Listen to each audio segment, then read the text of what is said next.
All right, well, for the first time this season, we get to utter the phrase Southern football won a football game. They beat Alabama A&M 20-10 right here in Baton Rouge over the weekend. So we're bringing in the expert to break it down and give us an update on how the team's doing this season. This is Kevin Batiste. You've definitely seen him on our station before, WAFB. Be sure to follow him at KBatiste Jr. on the X app and Instagram, all the socials, because he is Mr. Southern at this station. Really Mr. Southern for everybody. He's posting content every day on this team. So, Kev. No, you shouldn't have.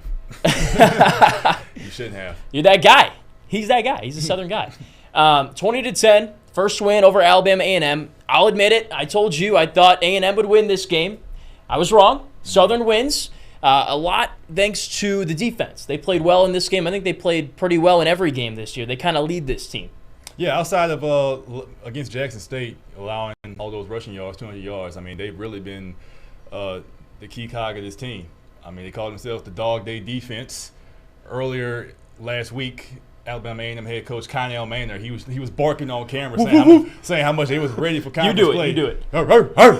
Yeah. I guess safe to say that the Southern players, they definitely watched that clip 50, 11 times because after they picked up the win, they were definitely barking in the cameras. Even on the Jumbotron at A.W. Mumford Stadium, they started playing part of the interview. Yeah. Oh, yeah, that's awesome. They should have played some of the video, but they started playing like the noise effects of him barking. So, that's SWAC football, very petty.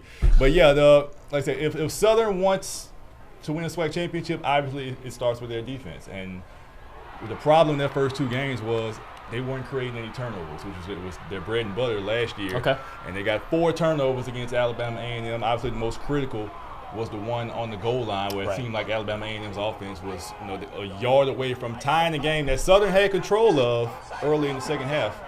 But then Southern's defense steps up, get that get that strip on the one, and then recover it, and it was all them from there. So, yeah, the defense, they really stepped up their game. Got close there for a sec. Yeah, I mean, Southern had control of the game, and then if Alabama A&M scores that touchdown, they're within 3 at that point, or would that have tied the game at 17? That would have tied the game. Yeah, right. So maybe a little fortunate there. Yeah. The guy calling the game called it a touchdown. I think everybody thought that was going to be a touchdown, and then, oh, no, Southern has the ball. And that, if not for that turnover, this is a completely different ball game we're talking about. So the defense big. I think the defense has played well to this point. Like, you give up 14 points to Alabama State. I mean, that's good enough to win you football games in today's day and age of college football. Jackson State, they did struggle, but overall, just 27 points in that game. That's still, against the defending SWAC champs. I mean, that's a solid performance. The offense, though, just hasn't lived up to its side. I know you got a lot to say about this, so go ahead.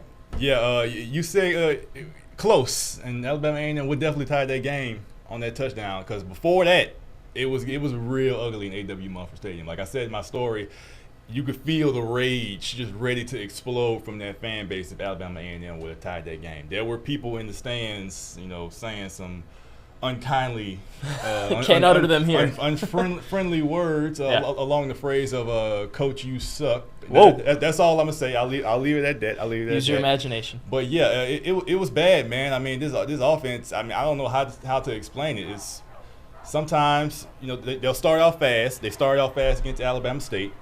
They scored first against Jackson State. They scored on their first drive against Alabama A&M. And then after that, they just cannot put together another complete drive. And there isn't really too much good you can say about that offense from top to bottom. I mean, the receivers, when given the chance, they'll make some plays.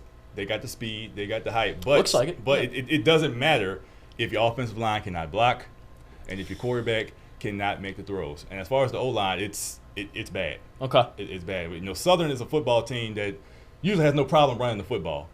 In the past 3-4 seasons, they've always been first top half of the conference as far as rushing the football. They are dead last in running the football in the SWAC right now. I don't know if they want to be a running team, passing team, and when they try to pass, there's nothing. There's nothing. I mean, as far as the weakest point of the O-line is probably the tackles because it feels like blood is always on his back, seeing pressure from the outside. And then I feel like his ball security, his pocket awareness, he needs to work on that too. Because I feel like once you see that pocket collapsing, you need to make some moves. You need to step up quickly, get out of there, throw it away, do something. So I mean, luckily it's the bye week. I mean, it's the bye week. I mean, they're 1-0 SWAC play, believe it or not.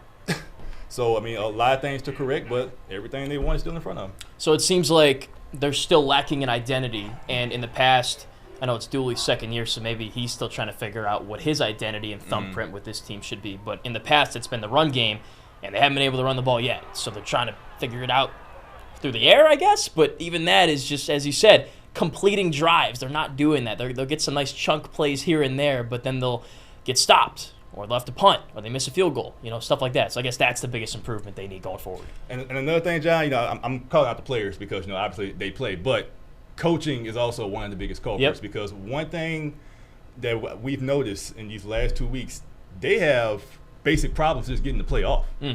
I lost count of the amount of times against Alabama A&M where they just drain the play clock.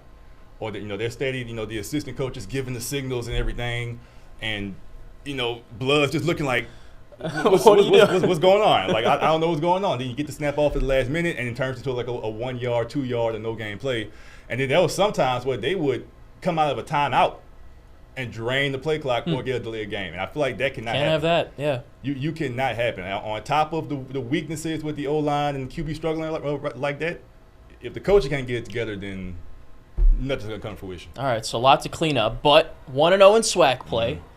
You'd like to get those wins in the non-conference. I'm glad you brought that up, though, because I want to know 3 games in, have you kind of readjusted maybe the expectations you had for this team? I remember that wristband you were wearing. Like, inside that locker room, they had a lot of confidence. They thought this was a team that could maybe win the conference this year and just elevate from good to great, right? That's what it said. That's what it said. Do you think they're still on track to do that? Can they turn it around? What do you think?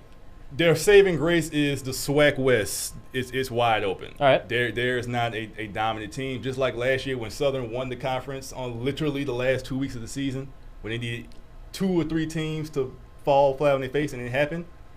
I mean, that's something that could happen again this year. But, I mean, as far as that, you don't want to rely on too many teams to handle your own business. I mean, as of right now, this does not look like a SWAC championship caliber team. Just what I'm seeing. I mean, they have a championship caliber defense, but like we just said, it doesn't matter if you cannot put up points. Right.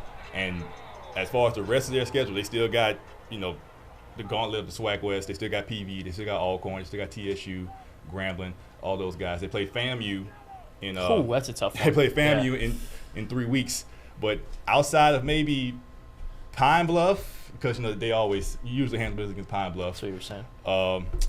Bethune-Cookman, who's another one of those kind of like low-rated teams. And then they have the homecoming game against Division II Lincoln College. Okay. I think that's their name. But outside of those 3 games, I mean, it's a lot of toss-ups. All right. So I don't know. Yeah, my expectations for this team has surely taken a plummet. Okay. Yeah. Well, you got a lot of weeks in the season still to come, so maybe they'll fix some of the things you were talking about, and maybe they'll turn it around. Oh, yeah. It all seems like it's about that offense, though, so let's get that O going. Oh, yeah. Like I said, it's still early in the season. We're 3 weeks into the season. Like I said, in the SWAC, anything can happen. Yeah. Eventually anything can happen. We could have it go into another scenario. It comes down to the last 2 weeks of the season. Southern might be in a 3-way tie for 3rd place or something. That'd be fun. Yeah. And everything they need just happens like it did last year. So. Falls into place, yeah. So would it be fair to say things could get swacky? Yeah, pretty much. All right. No. See, matter of fact, sports director Steve Schneider, he has this saying, swactified, when you can expect anything out the ordinary. All right, I like that. There's a bunch of swactified things that could happen once we get to the key parts of the season. That's out of the box. Yeah. All right, well, we're getting to the key parts of the season pretty soon here, so stay locked to Kevin's social media pages at Batiste Jr. That's correct? Yes, sir. Cool. On X, Instagram, and, of course, tune into our sports blocks every day at 6 and 10. I still call it Twitter. It's still Twitter in my eyes. Okay. I don't know about X. It still comes out of my mouth when I don't think about it, so sometimes it's X, sometimes it's Twitter. But follow him on whatever you want to call it, whatever you know it as, for continued Southern coverage. Thanks for stopping by, Kev. Yes, sir. We'll bring you back in soon, all right? No problem.